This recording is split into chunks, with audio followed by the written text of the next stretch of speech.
At number 5, we have the Shroud of Turin. The Shroud of Turin is among the most well-known relics believed to be connected with Christ's Passion. The burial shroud is a little more than 14 feet long and 3.5 feet wide. It bears the image of the front and back of a man who had been brutally tortured and crucified. The relic has been venerated for centuries by Christians as the burial shroud of Jesus. It has been subject to intense scientific study to consider its authenticity and origins. Even to this day, many new scientific findings have emerged which surely prove the authenticity of the shroud. Among the many scientific discoveries were that the blood found on the shroud were AB blood, the exact same blood type found in every Eucharistic miracle that has been scientifically examined. That itself should tell you a lot about the shroud's authenticity. At number 4 is the blood of Saint Januarius.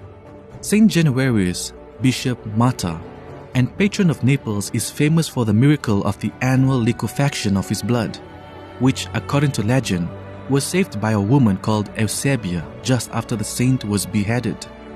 Traditionally, on this day and on 2 other occasions a year, his blood, which is kept in 2 glass ampoules in the shape of a rounded cruet, liquefies. According to documentation, the miracle has taken place since at least 1389, the first instance on record.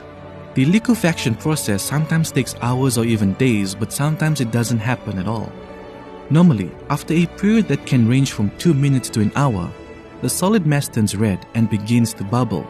Several investigations have already been conducted in the past to find a scientific explanation that answers the question of how something solid can suddenly liquefy, but none has been satisfactory so far. It was thought that this could just be clotted blood. But clotted blood is only known to liquefy and not become solid again, unlike the blood of Saint Januarius. At number 3 is Marian apparitions. Besides the 12 approved apparitions at Fatima, Portugal, Guadalupe, Mexico, Lourdes, France, Bano, Belgium, Bahrain, Belgium, Kibeho, Rwanda, Zaitun, Egypt, Akita, Japan, Knock, Ireland, Pontmain, France,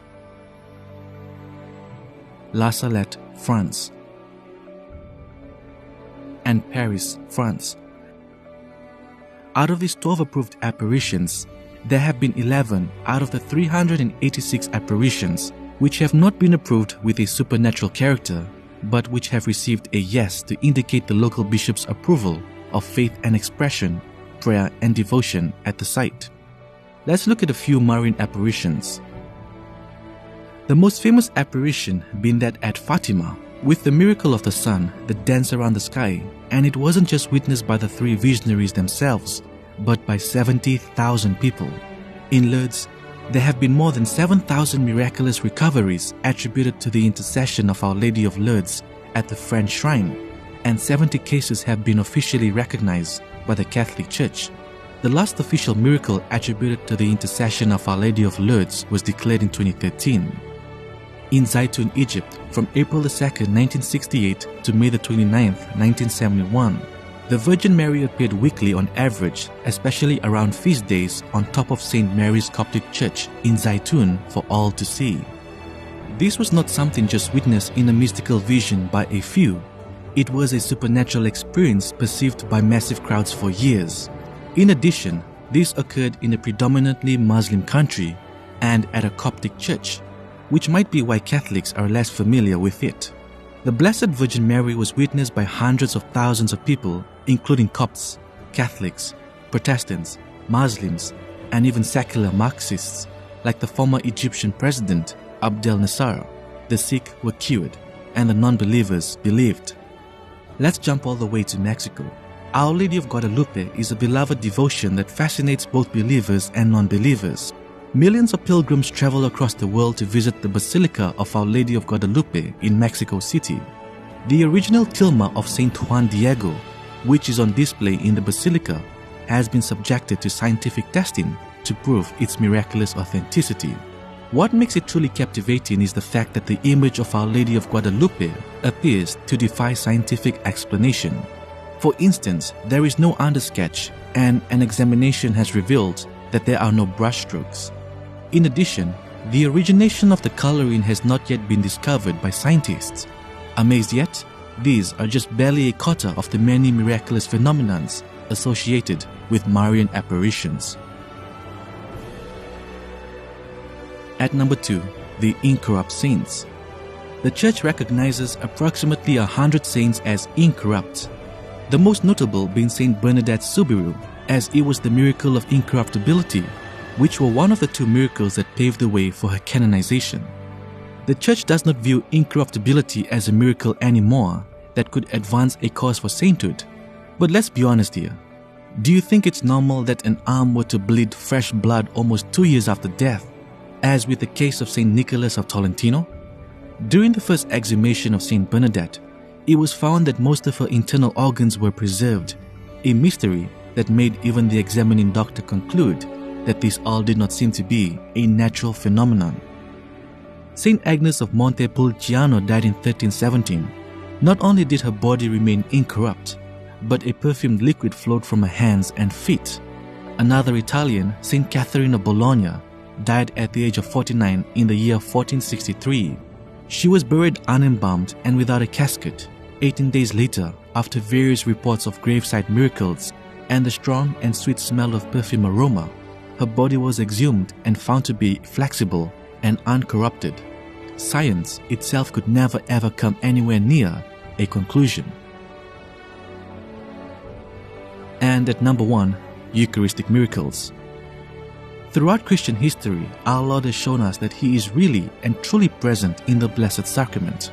Interestingly, many Eucharistic miracles have occurred during times of weakened faith. For instance, many Eucharistic miracles have taken place as a result of someone doubting the real presence. Most Eucharistic miracles involve incidences in which the host had turned into human flesh and blood.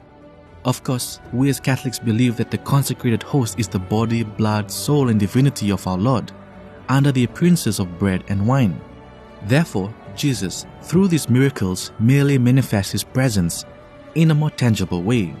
Around the world, there have been reports of Eucharistic miracles that have been subjected to scientific examination, with some startling results. While the Eucharist itself, celebrated on altars around the world, is rightfully considered by the faithful to be the greatest miracle of Catholicism. The most convincing cases, however, are those in which the consecrated host had transformed into human flesh or been seen to bleed human blood, as verified by scientific testing. A correspondence between samples across countries and centuries had been found. In all cases, testing has shown: 1. The blood is from a human from the group AB, which is also the blood type found on the purported burial cloth of Christ, the Shroud of Turin. 2. The samples had been taken from the heart. And 3. There were signs of distress having occurred in the patient. Over the centuries, with an explosion of reports documented in the 13th, 14th, and 15th centuries, there have been more than 100 cases of Eucharistic miracles around the world that have received some form of church recognition, occurring in 20 countries worldwide.